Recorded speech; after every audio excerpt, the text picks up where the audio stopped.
El pastor Efraín Yegües presenta su programa de estudio bíblico Gracia Admirable, una travesía fascinante por la palabra de Dios.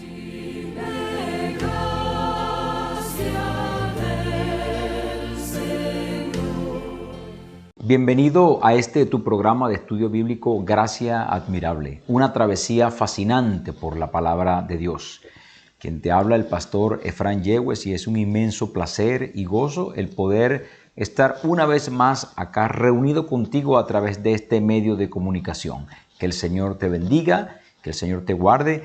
El propósito de este programa es poder darnos un paseo a través de las Sagradas Escrituras y recibir de ella toda la edificación, el alimento espiritual que nuestra alma necesita. Recuerda lo que dice el texto bíblico en palabras de Jesús: no solo de pan vivirá el hombre, sino de toda palabra que sale de la boca de Dios. En ese sentido tenemos la palabra de Dios que nos alimenta, nos fortalece y nos ilumina el camino que debemos andar. Es la antorcha encendida y ella nos ayuda a nosotros a ser luminares en el mundo. Bueno, ahora te invito a que te ubiques en la epístola del apóstol Pablo a los Colosenses, que es la carta en la cual he venido desarrollando el estudio bíblico en estas últimas semanas, y hoy nos corresponde Colosenses capítulo 4, versos desde el 1 hasta el 6, y la palabra del Señor dice de la siguiente manera: Amos, haced lo que es justo y recto con vuestros siervos, sabiendo que también vosotros tenéis un amo en los cielos. Perseverad en la oración, velando en ella con acción de gracias, orando también al mismo tiempo por nosotros, para que el Señor nos abra puerta para la palabra, a fin de dar a conocer el misterio de Cristo, por el cual también estoy preso, para que lo manifieste como debo hablar. Andad sabiamente para con los de afuera, redimiendo el tiempo. Sea vuestra palabra siempre con gracia, sazonada con sal, para que sepáis cómo debéis responder a cada uno. Hermosa la palabra de Dios, y este texto, estos 6 versos que me ocupan hoy en este estudio bíblico, son de suprema importancia para la vida cristiana cotidiana. Y qué interesante es poder emprender junto contigo este estudio bíblico en Colosenses capítulo 4, versos desde el 1 hasta el 6. Y el primer punto que yo quiero destacar en este momento es que no hay autoridad para quien no está en autoridad. Esto es un principio bíblico, es un principio que vemos permanentemente en la palabra del Señor.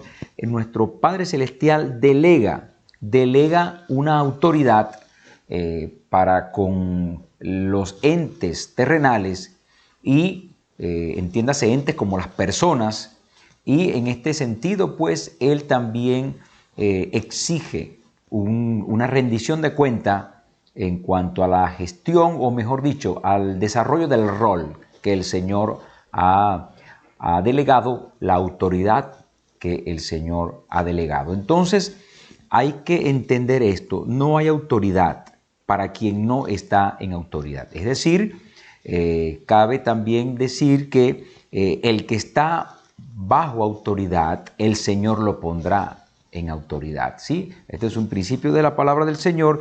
Y en el verso 1 dice: Amos, haced lo que es justo y recto con vuestros siervos, sabiendo que también vosotros tenéis un amo en los cielos. Entonces aquí vemos lo interesante de la palabra de Dios, que pone una responsabilidad en aquella persona a la cual se le ha delegado una autoridad.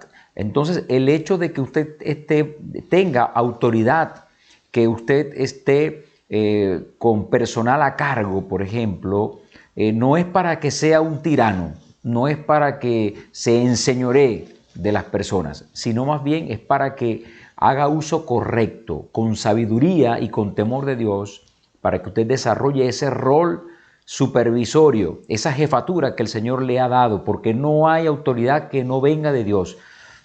Sí, es importante saber eso. Toda autoridad viene de parte de Dios. Y por eso nosotros tenemos que saber y aprender a desarrollar, a usar esa delegación de autoridad que Dios nos ha dado. En este caso, pues, este texto se aplica claramente en este sentido, usando la figura que todavía en aquel tiempo existía, esa relación de esclavitud. Se utiliza pues la relación del amo sobre el siervo, sobre el esclavo.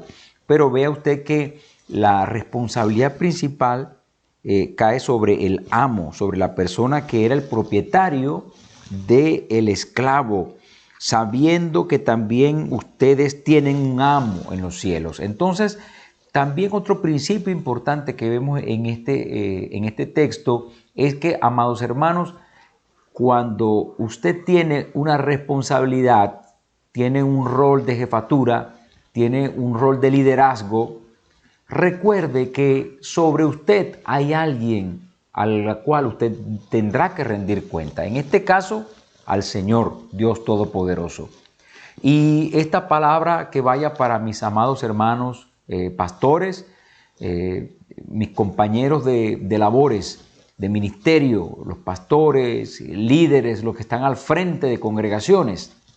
Recuerde usted que es importante que no perdamos de vista que tendremos que dar cuenta de todo cuanto el Señor nos ha delegado, toda responsabilidad que Dios delega, toda autoridad que Dios delega lleva implícito también una delegación de responsabilidad para dar cuenta ante Dios, para dar cuenta ante el Señor de todo ese haber que nos ha dado.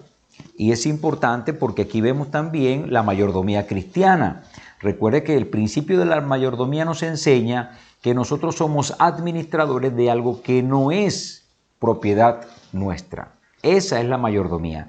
Y la mayordomía cristiana, pues, se basa en que somos administradores de unos bienes, de unas propiedades, de unos activos que no nos pertenecen, que pertenecen al Señor. Y allí la palabra de Dios es clara porque dice que de Jehová es la tierra y su plenitud, el mundo y los que en él habitan, así lo dice en el libro de los Salmos. Entonces, reconocemos que todas las cosas provienen de Dios. Cuando venimos a este mundo, ¿qué traemos? Y cuando nos vamos de este mundo, ¿qué nos llevamos en el sentido material de las cosas? Nada. Por lo tanto, todo lo que tenemos en este mundo debemos usarlo bajo esa óptica, una óptica de mayordomía cristiana, en la cual tendremos que dar cuenta a alguien que está sobre nosotros, con una mayor autoridad que la que nosotros tenemos. Entonces, en ese sentido, pues nosotros debemos hacer uso de la autoridad, en este caso la autoridad pastoral, tomando en cuenta este texto bíblico también. Haced lo que es justo y recto con vuestros siervos. En este caso, pues, ninguno de los miembros de nuestras iglesias son siervos nuestros. Son amados hermanos en la fe que el Señor nos ha puesto a nuestro cargo, a nuestro cuidado. Y esa es la mayordomía cristiana. Y debemos hacer uso correcto de toda la sabiduría, de toda la palabra del Señor para dispensarle a ellos, a toda la grey sobre la cual el Señor nos ha puesto como pastores u obispos, para que así nosotros, con temor de Dios, con reverencia a Dios, los tratemos de una manera, de una manera que agrade al Señor, porque la iglesia pertenece al Señor. Recuerde usted que Cristo compró la iglesia con su sangre derramada en la cruz del Calvario. La iglesia le pertenece a Cristo. La iglesia no le pertenece a usted, mi amado pastor, ni yo tampoco soy dueño de la iglesia sobre la cual estoy pastoreando.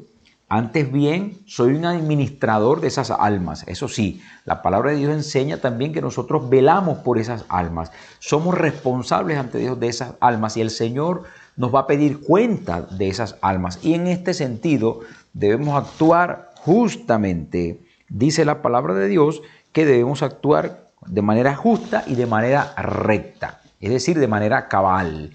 Y por eso, pues es lo importante de entender que toda autoridad proviene de Dios y que así como esa autoridad proviene de Dios, esa delegación de autoridad, nosotros vamos a tener que dar cuenta de todas esas cosas, de toda esa autoridad que el Señor nos ha delegado, toda esa responsabilidad. Ahora bien, Cristo tiene la autoridad suprema en todas las cosas. Primera de Corintios 15, 27, así lo enseña. Dice así, porque todas las cosas las sujetó debajo de sus pies. Y cuando dice que todas las cosas han sido sujetadas a Él, claramente se exceptúa aquel que sujetó a Él todas las cosas. Está hablando que el Padre delegó la autoridad suprema al Hijo, a Jesucristo nuestro Señor. Y por supuesto que aquí está exceptuado aquel que ha delegado esa autoridad. Aquí hay una relación de poder, en este caso, entre el Padre y el Hijo. El Padre sujetó todas las cosas al Hijo, a Jesucristo nuestro Señor. Por lo tanto, Cristo tiene el poder completo sobre todas las cosas, y también entendemos esto en el contexto de que el Padre Celestial pues ha creado todas las cosas en Cristo Jesús, en el Señor Jesucristo, el cual es el Verbo encarnado de Dios, así lo enseña el Evangelio de Juan, capítulo 1. Entonces, hermanos amados, nosotros no debemos perder de vista que Cristo el Señor es nuestro, digámoslo así, es nuestro supervisor, es nuestro jefe, ¿sí? Y esto quiero también dejarlo claro, que no solamente esto se aplica para el caso de la relación ministerial para los pastores en las iglesias, sino que en todo ámbito. En la familia igualmente el hombre es la cabeza del hogar, dice la palabra, y por lo tanto a él se le pedirá cuenta de lo que va a hacer. El hombre, el encargado, el hombre de la casa, pues debe tener en cuenta que debe comportarse de una manera justa y recta con su esposa y con sus hijos, porque se le pedirá cuenta también. Igualmente en las empresas, los supervisores, los jefes, no se pueden enseñorear del personal. Por cierto que en esto se ha evolucionado mucho en el ámbito empresarial y corporativo. Antes se estilaba a que los supervisores, los jefes eran unos patanes, eran unos tiranos, eran personas que eran unos déspotas con los empleados, pero ya en esto se ha venido avanzando mucho, evidentemente por la lucha de los derechos laborales de los empleados, de los obreros.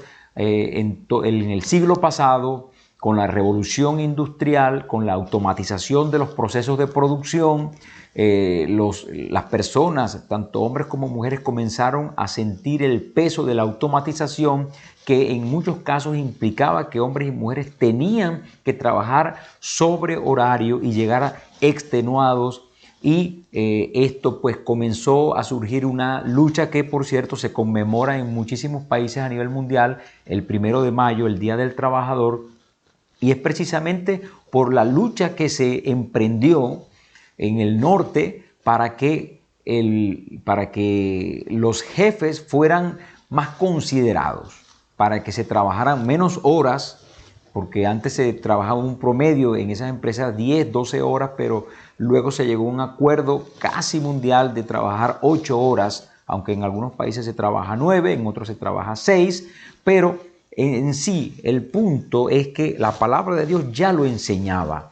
Amos, jefes, supervisores, gerentes, presidentes de empresas, propietarios de compañías, hagan lo justo y recto con sus empleados, con sus trabajadores. Ellos no son animales, ellos no son máquinas, tienen sentimientos también. Entonces, ese esquema de relación laboral, de supervisor a supervisado, donde el jefe es un patán, grita, maltrata y veja a las personas, eso sepa usted, si usted es uno de esos que piensa así, ese esquema de trabajo ya está quedando atrás, ya ha quedado atrás, y ya las nuevas empresas, las nuevas tendencias empresariales buscan más es satisfacer las necesidades de los empleados y el buen trato.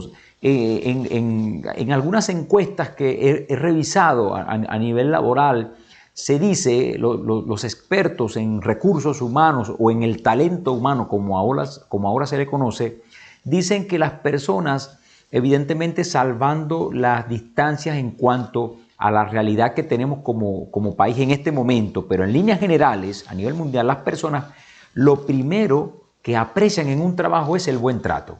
Cuando a la persona se le trata bien, cuando a la persona se le trata con consideración, usted gana más como jefe, como propietario, como presidente, como gerente, como supervisor. Entonces trate bien a las personas. La remuneración está en un tercer lugar apenas. Entonces no crea usted que porque usted le paga bien a una persona, eso le da derecho a maltratar, a pisotear, a vejar a una persona.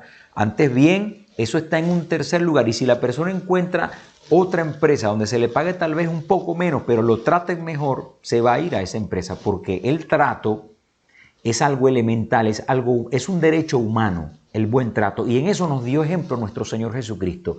El Señor Jesucristo fue un hombre compasivo. Vemos el ejemplo con la mujer que fue sorprendida en adulterio. Nuestro Señor Jesús, al ver la reacción de los fariseos y de los judíos de aquella época, que tenían piedras para, conforme a la ley, apedrearla por haber sido sorprendido en adulterio, esta mujer estaba allí esperando ser apedreada. ¿Y el Señor Jesús qué hizo? El Señor Jesús usó de compasión. El Señor se movió a misericordia con ella y dijo a todos los presentes: el que esté libre de pecado, que lance la primera piedra.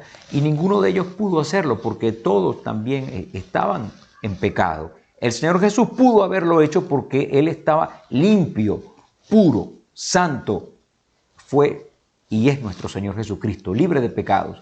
Pero tampoco Él lo hizo. Más bien le dijo: mujer, levántate, vete y no peques más. No lo hagas más. Ese es un gran ejemplo que nos da el Señor en cuanto al trato de las personas, en cuanto al trato humano, al trato como ser humano que es de valor. Y en eso pues tenemos una gran enseñanza, porque la persona que tiene personas a su cargo, sean pastores, sean jefes laborales o gerentes, ya también esa palabra jefe está quedando en desuso.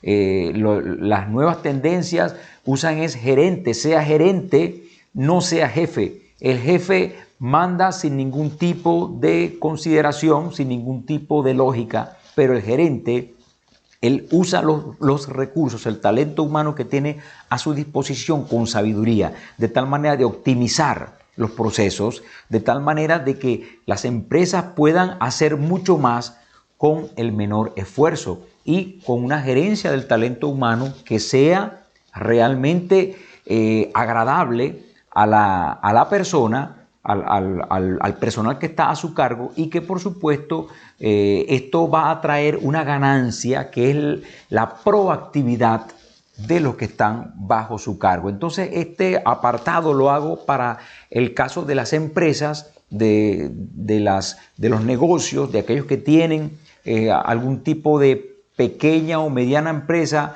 Estos son principios que rigen en cuanto a los recursos del talento humano, a la gestión del talento humano de las personas pues que están a su cargo. Entonces la palabra nos dice que debemos actuar con justicia y debemos actuar con rectitud.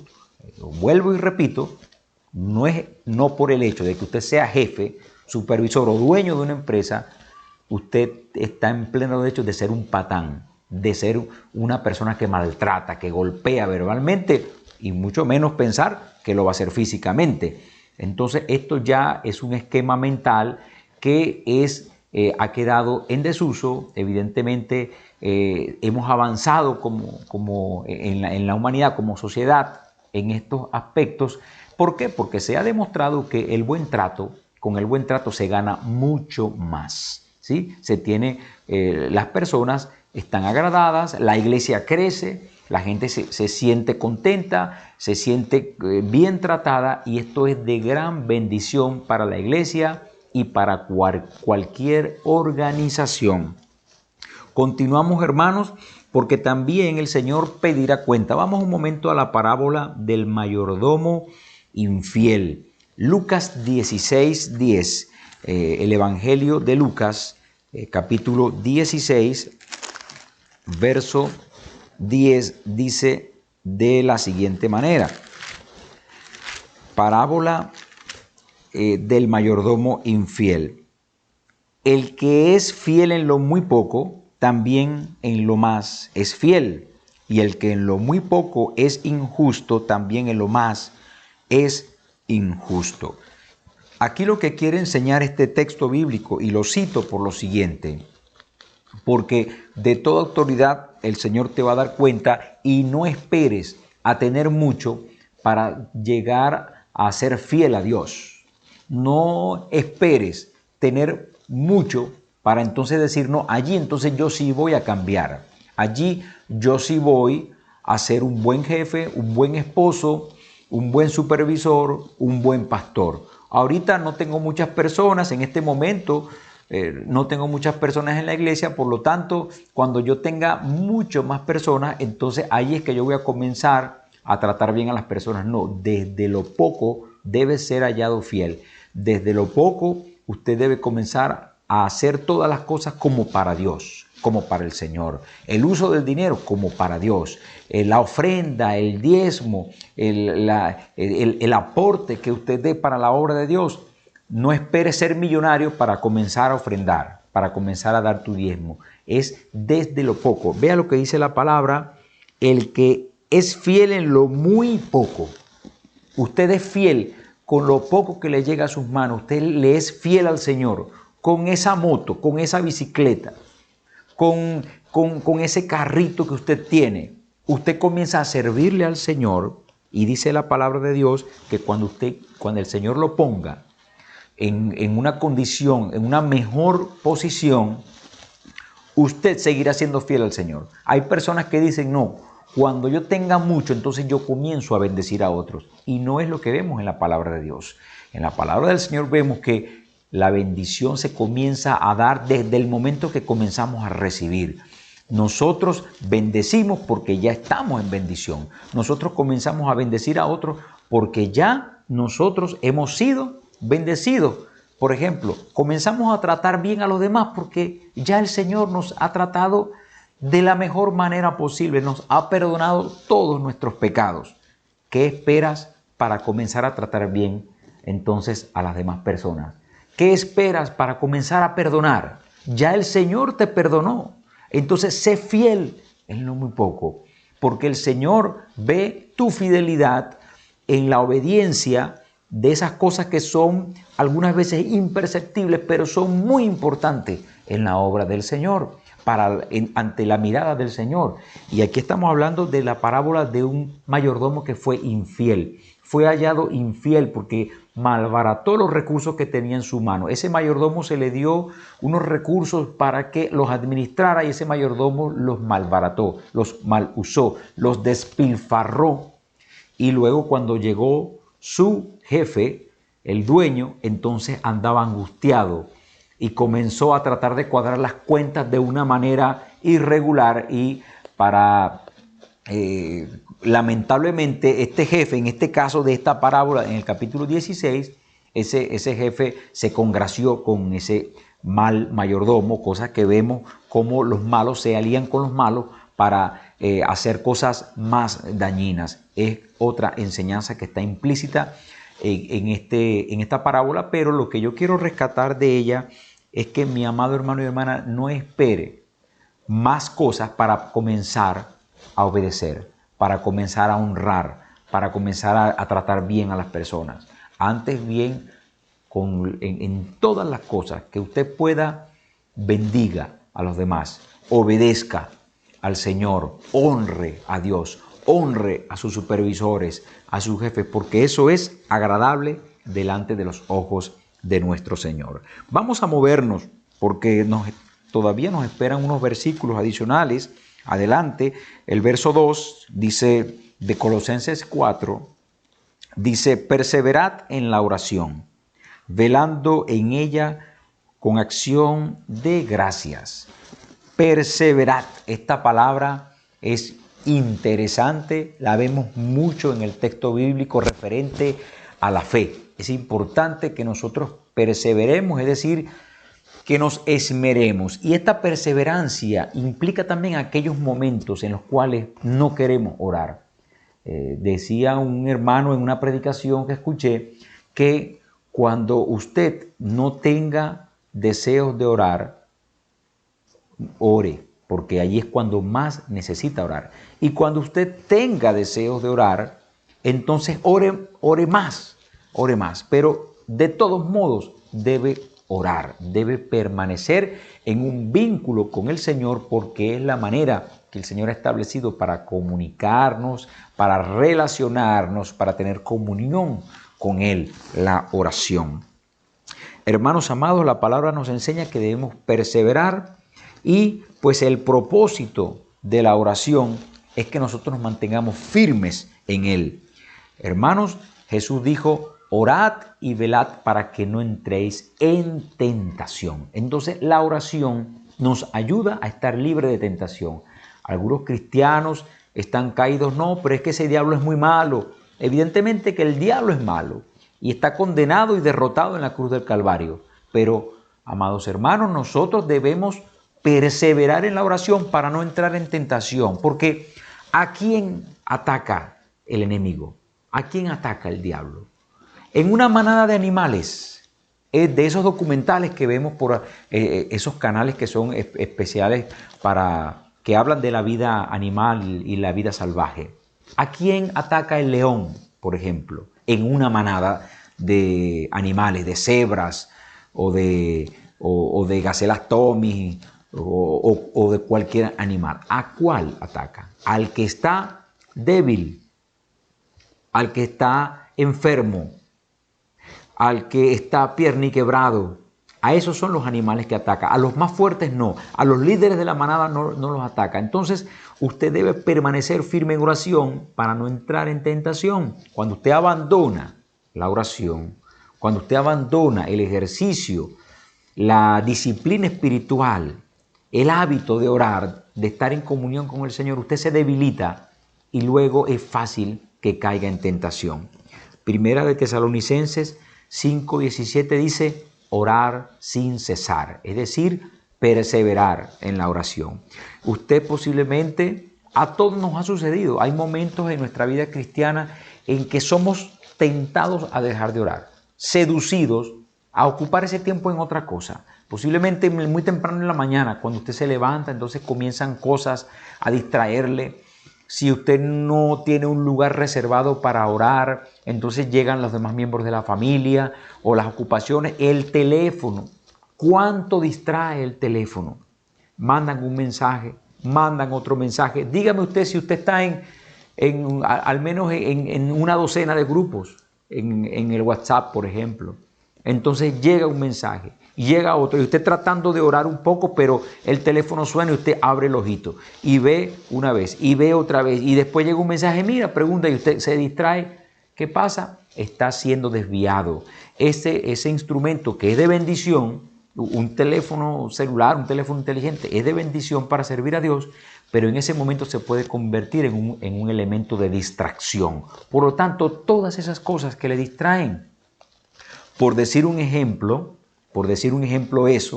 esas cosas que le distraen, es importante que usted las aparte y que usted, pues, como dice la palabra, entre a su recámara y cerrada su recámara, su cuarto, ese lugar que usted tiene destinado o que puede servir para que no le entorpezcan, en la hora indicada también, porque hay horas donde las personas posiblemente van a pasar por allí, van a estar entrando y saliendo. Entonces ubique una hora también que sea pertinente para orar y para estar a solas con Dios, para que usted tenga su tiempo con Dios, su tiempo devocional con el Señor. Usted entonces así va a tener un tiempo más saludable, más provechoso, más eficaz en cuanto a la oración. Pero no deje de orar, permanezca en la oración, persevere en la oración. Dando gracias, dice la palabra. El verso 2, persevera en la oración, velando en ella con acción de gracias. Es decir, toda oración que hagamos debe ser hecha con acciones de gracia. ¿Por qué agradecemos? ¿Por qué dice la palabra de Dios con acciones de gracia? Porque cuando nosotros oramos al Señor y sobre todo cuando nosotros pedimos algo a Dios, nosotros le damos gracias de antemano. ¿Por qué?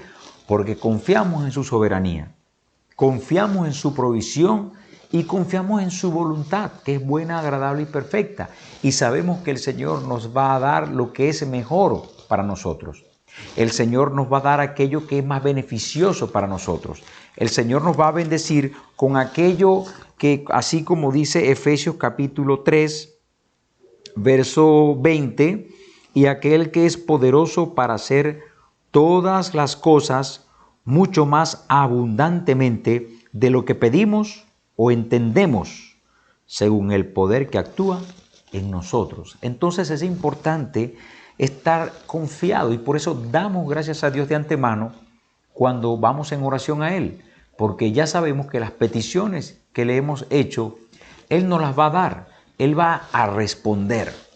Él va a responder, Él te puede decir sí, Él te puede decir no, Él te puede decir espérate, o mejor te dice, mira, yo te voy a dar no esto que tú me estás pidiendo, sino mucho más abundantemente, te voy a dar más, o te voy a dar algo que es mucho mejor que eso. No te voy a dar eso que me estás pidiendo porque eso a la final no te va a bendecir, te voy a dar mejor lo otro. Y por eso tenemos que dar gracias de antemano, por la voluntad de Dios, porque es buena, agradable y perfecta. Tenemos que tener esa fe, esa convicción de que aquello que le estamos pidiendo a Dios, Él nos lo va a proveer de una manera perfecta para nosotros. De una manera que no necesariamente es lo que estamos pidiendo, o en la cantidad o en el modo como estamos pidiendo, pero de seguro es lo que mejor nos aplica para nuestra vida. Esa es la confianza y la fe del cristiano en cuanto a la oración. Por eso Pablo dice que persevera en la oración dando gracias, con acciones de gracias. Ahora bien, amados hermanos, también hay que dar gracias en la oración. Vamos a 1 de Tesalonicenses 5:18, porque aquí hay algo interesante que dice, dad gracias en todo. 1 de Tesalonicenses 5:18. Dad gracias en todo, porque esta es la voluntad de Dios para con vosotros en Cristo Jesús. Es decir, el Señor se agrada en que usted sea agradecido. Y hay una enseñanza, un episodio en el Evangelio de Lucas, capítulo 17. Lucas 17, verso 11 hasta el 19. Es 10 leprosos limpiados por nuestro Señor Jesucristo. Y dice, yendo Jesús a Jerusalén, pasaba entre Samaria y Galilea, y al entrar en una aldea le salieron al encuentro 10 hombres leprosos, los cuales se pararon de lejos y alzaron la voz diciendo, Jesús, Maestro, ten misericordia de nosotros. Cuando él los vio, les dijo, id, mostraos a los sacerdotes. Y aconteció que mientras iban, fueron limpiados. Entonces uno de ellos, viendo que había sido sanado, volvió glorificando a Dios a gran voz, y se postró rostro en tierra a sus pies, dándole gracias. Y este era samaritano. Respondiendo Jesús dijo, ¿no son 10 los que fueron limpiados? ¿Y los 9 dónde están? ¿No hubo quien volviese y diese gloria a Dios, sino este extranjero? Y le dijo, levántate, vete, tu fe te ha salvado. Vea este episodio del Evangelio de Lucas 17. Jesús sanó a 10 leprosos que suplicaban. Le pidieron desde lo profundo de su ser que fueran sanados, que los sanara. El Señor Jesús le dijo, vayan al sacerdote y muéstrese. Y ellos, yendo de camino, que demuestra y denota obediencia, es un primer punto, ellos fueron obedientes y allí se les cumplió el milagro. Si no hubiesen obedecido a Jesús en eso, no se hubiese hecho el milagro. Tenía que haber obediencia. La obediencia es bendición. La obediencia, cuando usted obedece, usted recibe bendición de parte del Señor. Y estos hombres fueron limpiados de la lepra, una enfermedad que no tenía cura en aquel momento. Pero lo importante de este texto y es lo que quiero resaltar porque estoy hablando de ser agradecidos. En la oración debemos dar gracias, esto es agradable a Dios, es que solamente de los 10, uno se devolvió para glorificar a Dios. Entendemos que esto fue para dar gracias, para bendecir, para glorificar al Señor. Y el Señor Jesús, vea lo que dice, no eran 10, no eran 9 los que estaban contigo. ¿Dónde están? Que no se devolvieron, que no vinieron a dar gloria a Dios. Solamente un samaritano. Es decir, los demás entendemos entonces que eran judíos. Y esto quiere decir, hermanos, de que la palabra del Señor cae en corazones, en personas que no son agradecidas a Dios. El Señor bendice también las vidas de muchas personas, pero muchas personas no le agradecen. Muchas personas no reconocen la bondad de Dios, la misericordia de Dios. Y es importante que nosotros y que usted sea agradecido por todas las cosas que el Señor le ha dado, e inclusive por aquellas que no le ha dado. También es importante que usted agradezca al Señor. Es importante que usted sea agradecido por todas las bendiciones que el Señor le ha dado, y esto es agradable a Dios. De hecho, aquí vemos que Jesús está demandando que esas personas, y fue resaltante para él que estas personas recibieron una bendición de parte de él y no se devolvieron, no fueron a darle gracias, a glorificarle como a Dios. Entonces, en este sentido, sirva estas palabras para motivarle a que usted sea agradecido todos los días de su vida y no nos quejemos tanto, no se queje tanto, sea agradecido al Señor. Continuamos avanzando y vamos nuevamente a Colosenses capítulo 4, verso 3, dice, orando también al mismo tiempo por nosotros, para que el Señor nos abra puerta para la palabra, a fin de dar a conocer el misterio de Cristo, por el cual también estoy preso, para que lo manifieste como debo hablar. Entonces, versos 3 y 4 también hay una enseñanza interesante porque habla acerca de la oración de intercesión misionera, oración de intercesión misionera, para que Dios primero abra puertas. Debemos orar por los misioneros. Usted debe estar al tanto de que la obra misionera es conducida por el Espíritu Santo del Señor. La obra misionera es conducida por Dios mismo. No depende de nosotros, es una obra especial que hace el Señor. Y por eso Pablo dice, oren por nosotros. ¿Para qué? Para que el Señor abra puertas para la predicación de la palabra. Entonces, debemos apartar un tiempo diario en este momento de oración que le dije que usted debe tener en un momento a solas con Dios, de tranquilidad con Dios, libre de agentes distractores. Usted debe tener un apartado, un momento de ese tiempo de oración para orar por los misioneros, por aquellos misioneros de su iglesia, por aquellos misioneros que están trabajando alrededor suyo, pero también por aquellos misioneros que usted no conoce. Hay miles de misioneros en este mismo momento predicando, pasando por dificultades, arriesgando sus vidas y las de sus familias en países que están cerrados al Evangelio.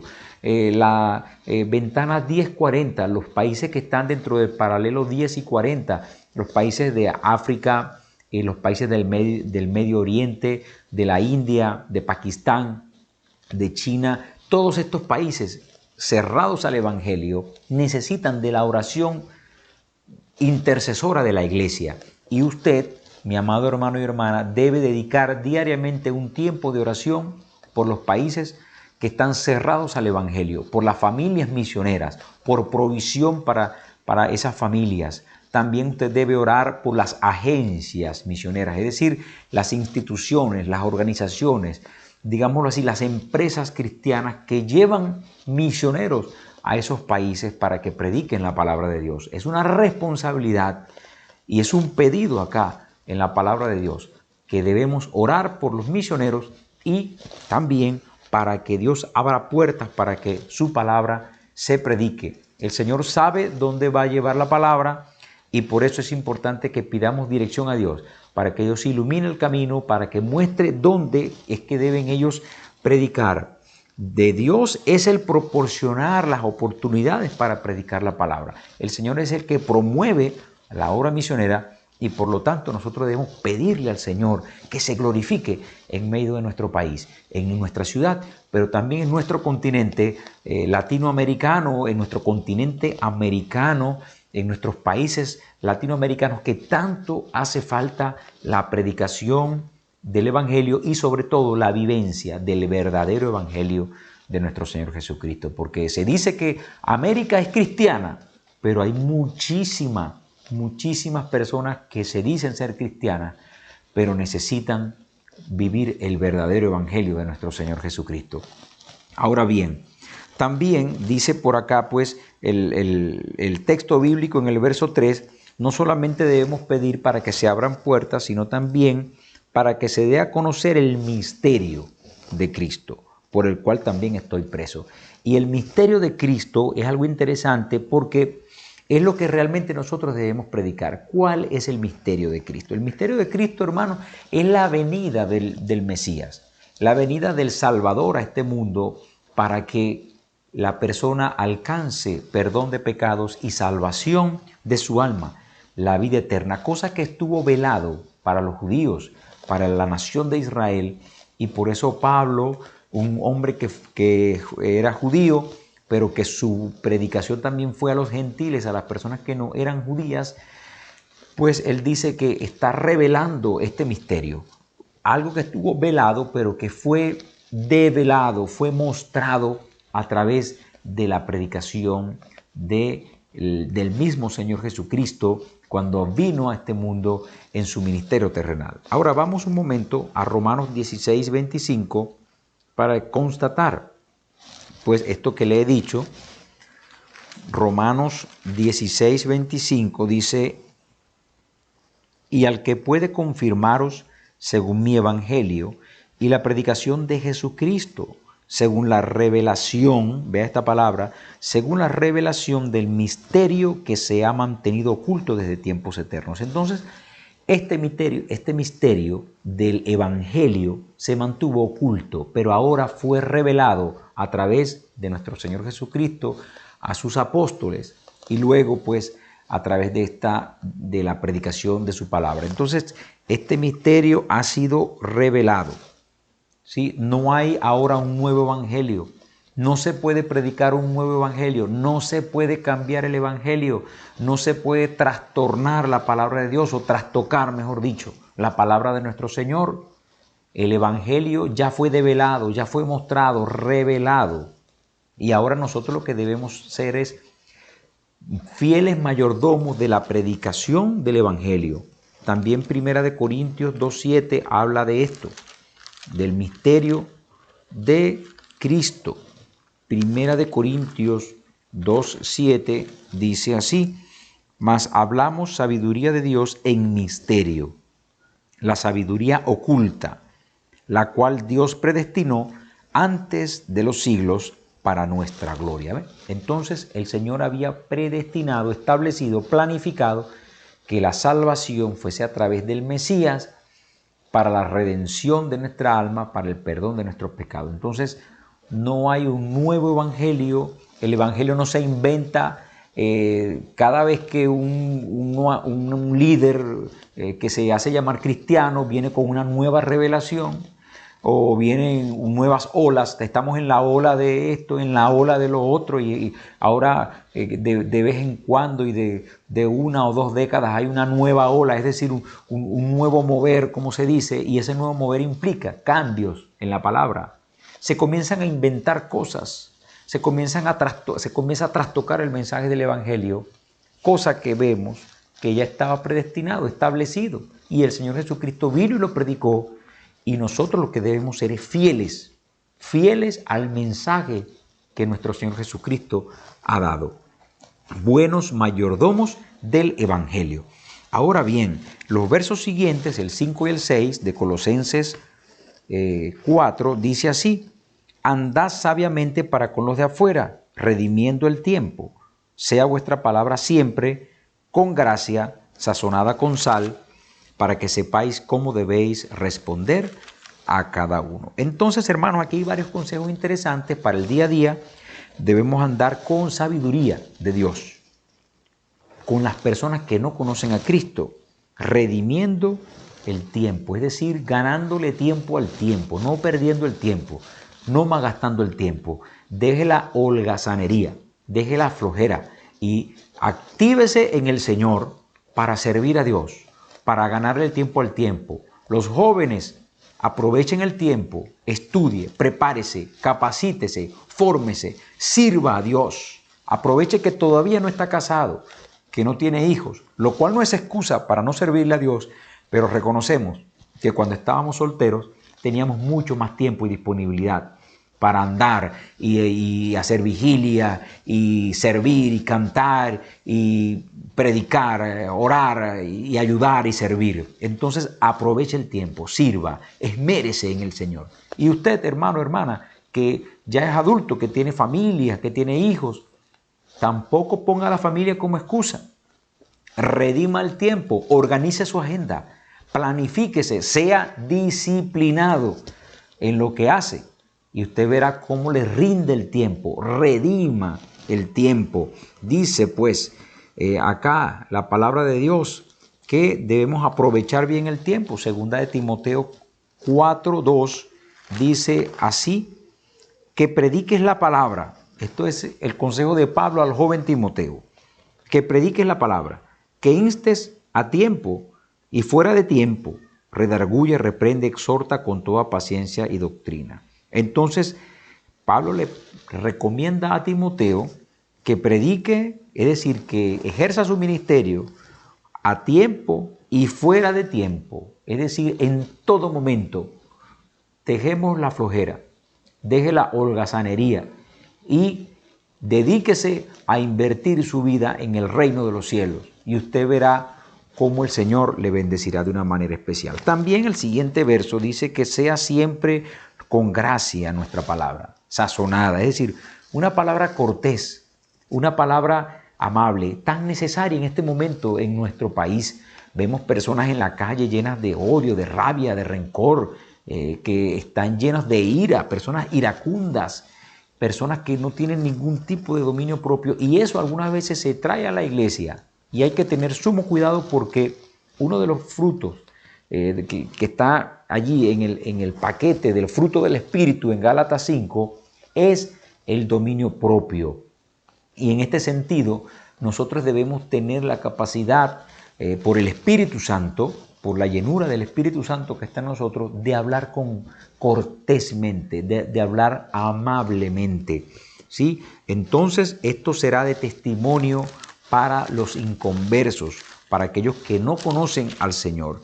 Primera de Pedro 2:12 dice así, pero estos, hablando mal de cosas que no entienden, Primera de Pedro 2:12, estaba en la segunda carta. Vamos a la primera carta.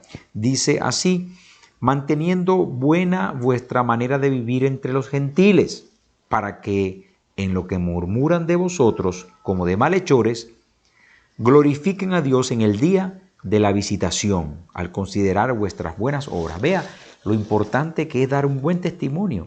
Debemos tener una buena manera de vivir delante de los inconversos para que no tengan excusas en sus murmuraciones, en las cosas que hablan de los cristianos. Los cristianos estamos llamados a tener un buen ejemplo, a hacer realmente buenas obras en medio de los gentiles, mejor dicho, en medio de los inconversos, en aquellas personas que no conocen a Cristo, para que reconozcan que Cristo vive en nosotros y que en ese sentido lleguen también a los pies del Señor Jesucristo. Debemos tener una palabra amable.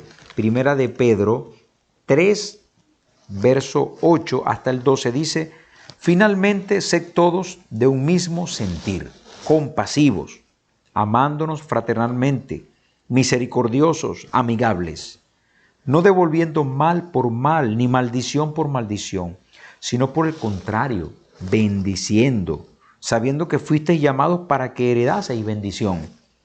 Porque el que quiere amar la vida y ver días buenos, refrene su lengua de mal y sus labios no hablen engaño. Apártese del mal y haga el bien, busque la paz y sígala, porque los ojos del Señor están sobre los justos y sus oídos atentos a sus oraciones. pero el rostro del Señor está contra aquellos que hacen el mal. Entonces la palabra del Señor, el consejo del Señor es claro, no necesita interpretación. Bendiga, sea su palabra amigable, sea usted misericordioso, fraternal, es decir, que muestre un amor fraterno, pues amigable, familiar, sea compasivo con su vecino, con su familia, con su cónyuge, con sus hijos, con sus padres. Haga acto de misericordia. ¿Por qué? Porque ya el Señor fue misericordioso. El Señor ha sido compasivo con usted y conmigo. ¿Y por qué no vamos a ser nosotros entonces amables, decorosos, cortés con los demás? Nuestro país lo necesita, nuestra ciudad lo necesita, tu matrimonio lo necesita, tu empresa lo necesita, que seas amable, cortés, que seas educado, que des paso a las normas del buen oyente y del buen hablante. ¿Cuántos recuerdan eso? En primer grado, lo recuerdo yo todavía, allí, en la escuela Alberto Sanabria, allí con mi maestra de primer grado, la maestra Lucila, recuerdo. Ella pues allí tenía pegado las normas del buen oyente y las normas del buen hablante. Cosas tan elementales como esa. Es importante que usted la ponga en práctica porque nuestro país lo necesita y si usted ha creído en Cristo, tiene la llenura del Espíritu Santo que te habilita, te da la fuerza para poder hacer esto. Ahora, ¿todavía no tienes a Cristo en tu corazón? Te hago una invitación especial en este momento para que recibas a Cristo como Señor y como Salvador. Inclina tu rostro para que le pidas perdón a Dios. Hazlo en este momento. Te voy a dirigir en una oración. Dile al Señor así. Cierra tus ojos. Padre amado, en este momento te pido que me perdones y te ruego que me ayudes, Señor, en este momento que estoy delante de tu presencia. Perdóname por mis pecados. Dame la salvación de mi alma. Escribe mi nombre en el libro de la vida. Dame la vida eterna. Séllame con tu Espíritu Santo. En el nombre de Jesús te lo pido. Ayúdame a vivir de ahora en adelante en tus caminos. Te lo pido dándote las gracias. Amén y amén. Si has hecho esta oración, has llegado a la familia de Dios.